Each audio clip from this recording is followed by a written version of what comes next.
एक मुलाकात ऐसी शख्सियतों के साथ जिन्होंने दिया है अपने जीवन को एक नया मुकाम। रूबरू कराएंगे ऐसी कुछ हस्तियों के साथ एक खास शख्सियत के साथ मुलाकात। जयदेव पटेल के साथ नंबर 1 इंडिया न्यूज पर रात 9 बजे। नमस्कार व्यूअर्स, मैं हूं जयदेव पटेल और आप देख रहे हैं नंबर 1 इंडिया न्यूज। आपका एक बार फिर स्वागत है एक खास शख्सियत के साथ मुलाकात प्रोग्राम में। आज हमारे साथ खास मेहमान है चुनाव विश्लेषक और सीएसडीएस के प्रोफेसर संजय कुमार। संजय कुमार जी, आपका बहुत बहुत स्वागत है आज हमारे प्रोग्राम में। धन्यवाद। संजय कुमार जी, आपसे मेरा पहला सवाल है कि आपके हिसाब से गुजरात में क्या हो रहा है, क्योंकि अरविंद केजरीवाल तो कह रहे हैं कि इस बार गुजरात में आम आदमी पार्टी की सरकार आ रही है। देखिए, कोई भी पॉलिटिकल पार्टी या कोई भी नेता जब चुनाव लड़ते हैं तो ये तो नहीं कह सकते कि हम चुनाव हार रहे हैं। तो वाजिब है जो अरविंद केजरीवाल कह रहे हैं वो उनके हिसाब से सही है, क्योंकि वो चुनाव लड़ रहे हैं, मेहनत कर रहे हैं। आम आदमी पार्टी चुनावी मैदान में है। लेकिन अगर आप दूसरी पार्टियों से भी यही सवाल पूछेंगे, चाहे वो कांग्रेस हो, बीजेपी हो, तो सारी पार्टी यही दावे करेंगी कि चुनाव वही जीत रहे हैं। अब हकीकत क्या है ये तो जब वोटों की गिनती होगी तभी पता चलेगा। लेकिन हमें इस बात का ध्यान रखना चाहिए कि बीजेपी एक बड़ी मजबूत पार्टी है गुजरात में। 27 साल से सत्ता पर ताबीज है और अगर जमीनी स्तर पर देखें तो कोई बड़े मुद्दे दिखाई नहीं पड़ते। ऐसा नहीं दिखाई पड़ता कि सरकार से बहुत जबरदस्त असंतोष है। अगर हम कांग्रेस की बात करें तो कांग्रेस का चुनाव प्रचार अभी बहुत तेजी से बढ़ता हुआ आगे दिखाई नहीं पड़ता। ये तो जरूर है कि त्रिकोणीय मुकाबला होने की संभावना है। और अगर चुनावी इतिहास के नजरिए से देखें, जिसमें बीजेपी ने 5 चुनाव लगातार जीती और कांग्रेस के ऊपर उन्हें तकरीबन 8 से 10% वोट का फायदा रहा है, ऐसी स्थिति में बीजेपी बड़ी मजबूत पार्टी मुझे दिखाई पड़ती है। आज भी गुजरात में आम आदमी पार्टी जो भी दावे करे, जरूर है चुनावी मैदान में वो डट के जुटी हुई है। लेकिन मुझे लगता है कि आम आदमी पार्टी के लिए चुनाव जीत पाना इतना आसान नहीं है जितना आसान अरविंद केजरीवाल कह रहे हैं। जी संजय कुमार जी, अभी 1.5 महीने के आसपास का लगभग समय रह गया है गुजरात चुनाव में। आपको लगता है कि बड़े नेताओं को अगर उतारने का जो कांग्रेस का सिलसिला जो अब शुरू किया है वो कहीं देर तो नहीं होगी गुजरात में, या फिर ये कहें कि सही टाइम है जब इलेक्शन पिक कर रहा है तब कांग्रेस अपनी पूरी ताकत झोंक रही है? देखिए, मुझे लगता है कि देर तो जरूर हो गई है। अगर स्ट्रैटेजी कांग्रेस की देखें, बीजेपी की स्ट्रैटेजी देखें, तो ये ठीक है। ये कहते हैं कि जो हम क्रिकेट की भाषा में कहते हैं 100 ओवर्स में बैटिंग करना, उसमें फायदा होता है टीम को। तो कांग्रेस हो सकता है अपनी सारी एनर्जी लास्ट के लिए बचा के रखी हो, लेकिन क्रिकेट की भाषा में जैसे कहें, अगर शुरुआत ठीक नहीं होती है तो 100 ओवर्स में आप कितनी भी बैटिंग कर लें, मैच जीत पाना उतना आसान नहीं होता है। तो कांग्रेस मुझे लगता है काफी देर कर चुकी है। कैंपेन पहले शुरू होना चाहिए था, बड़े नेताओं को प्रचार प्रसार पहले करना चाहिए था। ये जरूर है कि बाद के प्रचार में भी दम दिखाने की जरूरत पड़ती है, लेकिन मुझे लगता है कांग्रेस ने देर कर दी। और बीजेपी जिस तरह से, बीजेपी के सारे शीर्ष नेता ऑलरेडी करीब महीनों से 5-6 महीने से चुनाव प्रचार में डटे हुए हैं गुजरात में, उसका उन्हें फल मिलता हुआ दिखाई पड़ता है। आज अगर आप गुजरात जाएं और वहाँ चर्चा करें तो लोग बीजेपी के जिक्र कर रहे हैं और कह रहे हैं कि कांग्रेस में दिखाई नहीं पड़ती।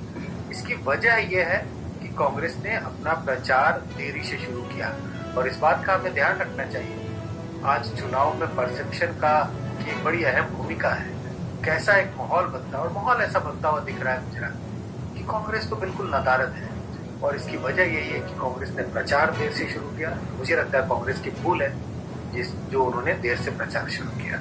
जी संजय कुमार जी, दिल्ली में बीजेपी आम आदमी पार्टी को घेर कर गुजरात में कुछ फायदा उठा सकती है क्या? इसका कुछ फर्क पड़ेगा क्या? देखिए, आम आदमी पार्टी की तुलना अगर बीजेपी से करें या दूसरी पार्टियों से भी करें तो उस हिसाब से आम आदमी पार्टी के पास लिमिटेड रिसोर्सेज है। और जब मैं रिसोर्सेज की बात करूं, चाहे वो धनबल की बात करूं, चाहे वो मैन पावर, कुल मिलाकर के एक अरविंद केजरीवाल जिन्हें हर जगह पे कैंपेन करना होता है, उनके पार्टी के दूसरे नेता हैं, लेकिन जो अट्रैक्शन अरविंद केजरीवाल का है वो अट्रैक्शन तो दूसरे नेताओं का नहीं है। तो अगर दिल्ली में एमसीडी के चुनाव की घोषणा हो गई और दिल्ली में और 2 चुनाव लगभग एक के बाद एक हो रहे हैं, लगभग एक साथ हो रहे हैं, तो ऐसे में आम आदमी पार्टी के लिए चुनौती और बड़ी हो जाएगी। आप देखिए, 2 राज्यों के चुनाव हो रहे हैं और एक तरह से ऐसा लगता है कि उन्होंने तय कर लिया है कि हम हिमाचल में मजबूती से नहीं लड़ेंगे और गुजरात में मजबूती से लड़ेंगे। तो उन्होंने इस बात का तो तय कर लिया और सारी अपनी एनर्जी गुजरात में लगा रहे हैं। अब अगर एमसीडी के चुनावों की तारीखों की घोषणा हो जाए तो उन्हें तय करना पड़ेगा कि वो ज्यादा एनर्जी कहाँ लगाएंगे, क्योंकि लिमिटेड एनर्जी है। बीजेपी जितनी बड़ी पार्टी नहीं है जहां पर बड़े नेताओं की पूरी एक लिस्ट है और वो अपने जो तमाम रिसोर्सेज हैं उसका हर स्टेट को उतना इस्तेमाल कर सकते हैं। तो अगर एमसीडी के चुनाव की घोषणा हुई तो कुछ ना कुछ तो आम आदमी पार्टी को बीजेपी घेरने में जरूर सफल होगी। जी संजय कुमार जी, आपसे मेरा क्लोजिंग क्वेश्चन है कि गुजरात के चुनाव में मुख्यमंत्री का चेहरा इस बार मैटर करेगा क्या, क्योंकि आम आदमी पार्टी का भी सीएम चेहरा कोई नहीं है और यही बात कांग्रेस के लिए भी अगर हम देखें तो उनके पास भी सीएम चेहरा नहीं है। तो वही बीजेपी के मौजूदा मुख्यमंत्री की अगर बात करें तो देश भर से पूछेंगे तो कई लोग उनका नाम भी नहीं जानते हैं। तो इस बार के गुजरात चुनाव में सीएम का चेहरा मैटर करेगा, ऐसा आपको लगता है क्या? देखिए, मैटर कब करता है, सीएम का चेहरा मैटर कब करता है जब किसी एक पार्टी का उम्मीदवार सीएम का चेहरा बड़ा दमदार होता है। अब देखिए, रूलिंग पार्टी बीजेपी जो 27 साल से वहां पे शासन में है, सत्ता पर काबिज है, उनके मुख्यमंत्री का नाम भी लोग आसानी से नहीं बता पाते। बीजेपी किस तरह का प्रचार कर रही है चुनाव में? बीजेपी एक तरह से खुल के संदेश नहीं दे रही है, अपने सीएम पद के उम्मीदवार को आगे नहीं ला रही है। बीजेपी नरेंद्र मोदी के नाम पे चुनाव लड़ रही है, अमित शाह के नाम पे चुनाव लड़ रही है। ऐसी स्थिति में अगर किसी भी पार्टी के पास कोई चेहरा नहीं है तो एक तरह से ये न्यूट्रलाइज हो जाता है, किसी को इसका एडवांटेज या डिसएडवांटेज दिखाई नहीं पड़ता।